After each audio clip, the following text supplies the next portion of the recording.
Mom spent months searching for my brother. Then she sealed the doors. I think Edie was happy to finally have another painter in the family.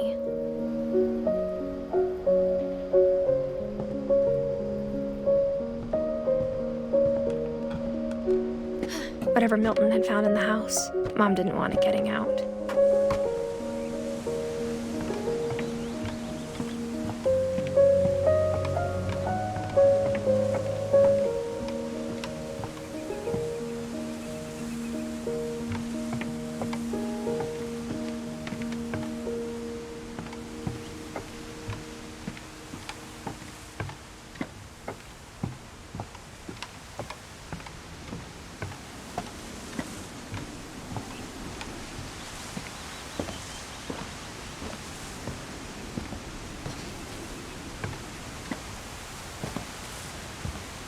Mom definitely blamed Edie, but I think Louis blamed himself.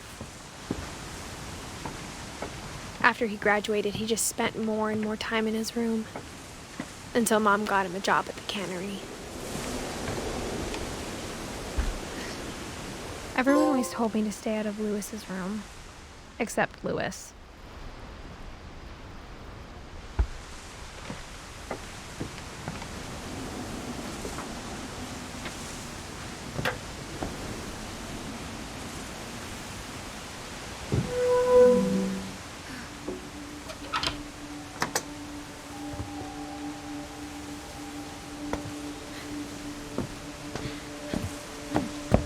Louis's room smelled very, very familiar. That part of him lived on.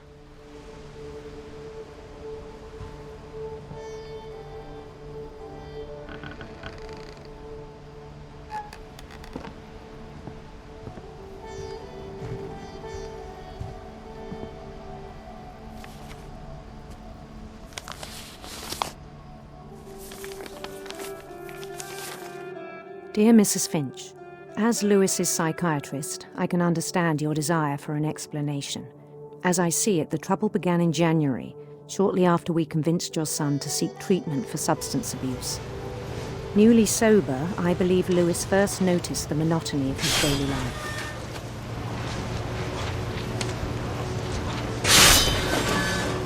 He kept working at the cannery. But he withdrew part of himself.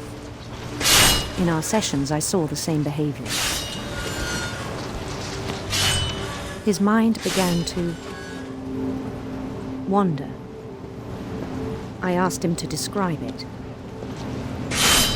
He said he started small, imagining a labyrinth. He'd feel his way about. Then something moved. Bats. And toads. And things that have not names. He knew it was all in his head.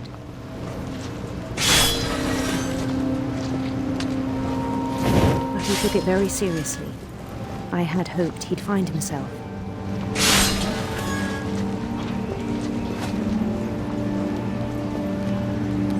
But he found something more. I worried about him then.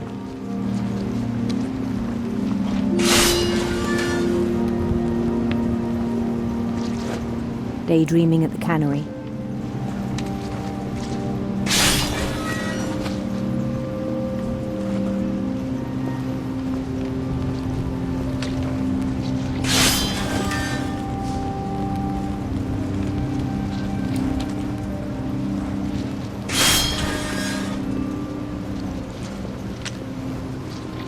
I spoke with his boss. But he said Louis had become a model employee. Methodical, tireless, focused. Like a whole new Louis. So I let him go on.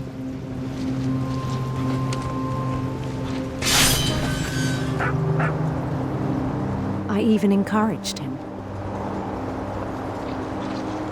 It seemed very promising at first. He told me he'd made a new friend.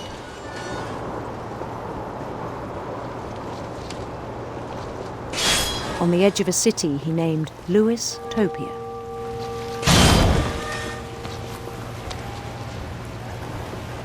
He built the city up slowly, brick by brick.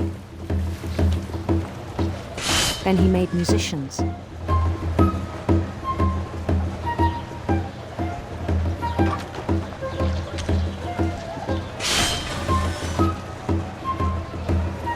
And songs for them to play. He talked about starting a band. And he was always humming something.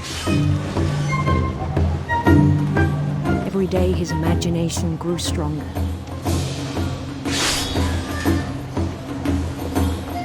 He no longer spoke at the cannery.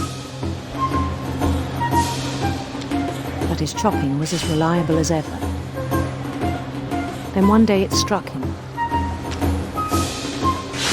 that all the cheering crowds, even the stones under his feet, were all in his imagination. So he could do whatever he wished.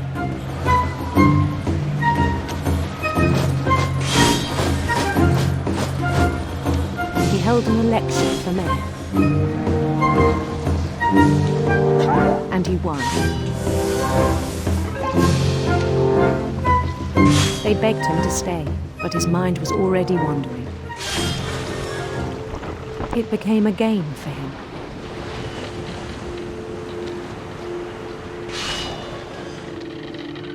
He'd conquer a city, then immediately push on. New Louisville.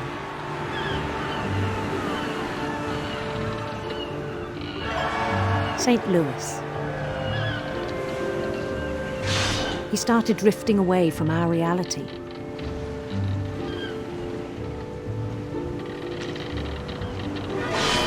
Minneapolis, until one day he forgot to go home from the cannery. Even as his mother pleaded with him, part of Louis kept sailing on.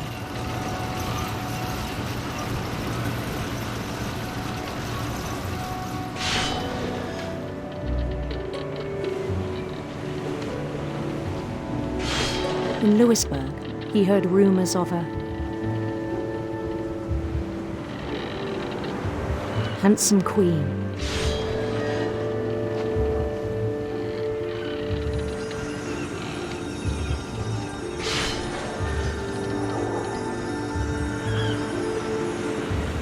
The queen was on her own quest for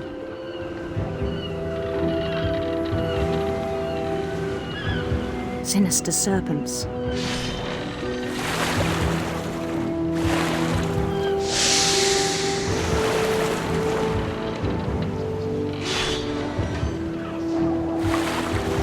He followed the sound of her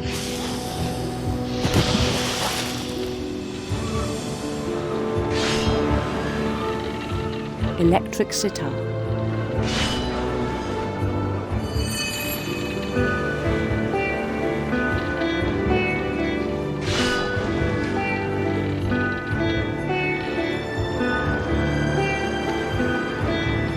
His chase led him to a golden palace east of the sun and west of the moon. Even then, his logic remained sound. He knew the world was all in his imagination.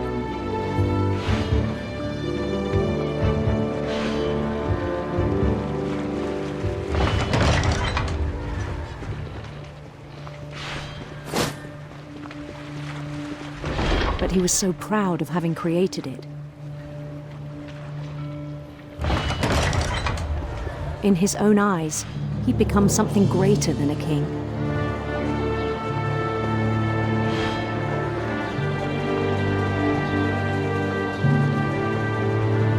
For someone who'd never known success in the real world, I think it was overwhelming. And then it struck him that the real Louis was not the one chopping salmon, but the one climbing the steps of a golden palace.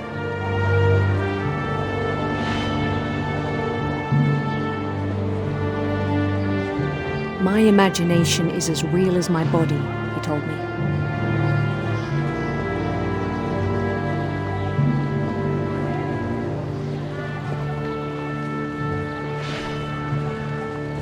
It was hard to argue with him.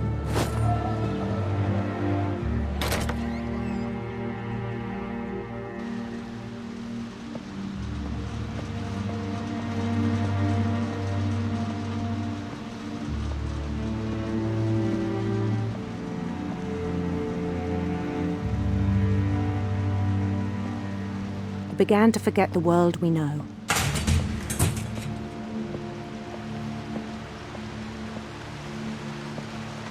I think it pained him to remember Lewis, the cannery worker.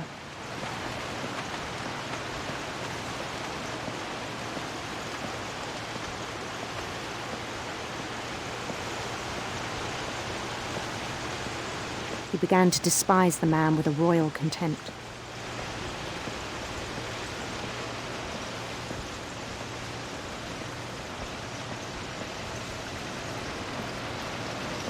I still thought I could save him.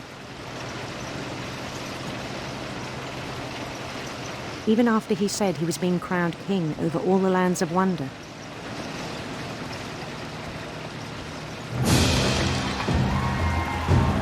The palace would be packed with his companions.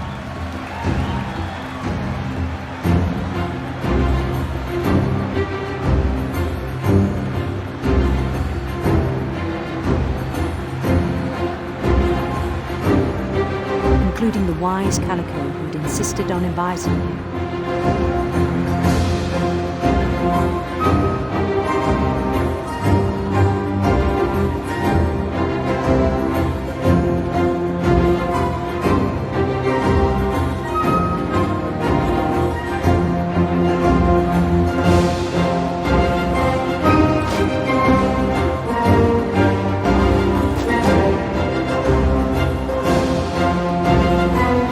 Queen waited, holding his crown.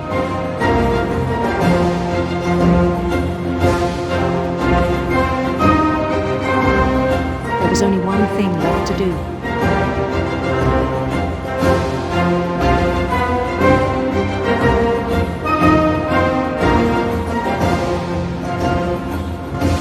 Bend down his head.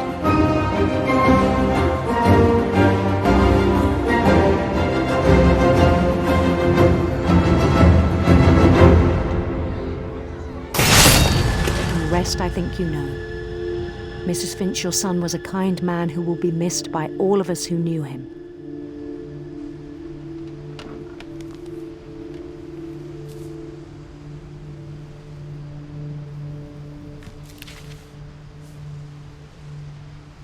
My brother was really cool. I wish you could have met him.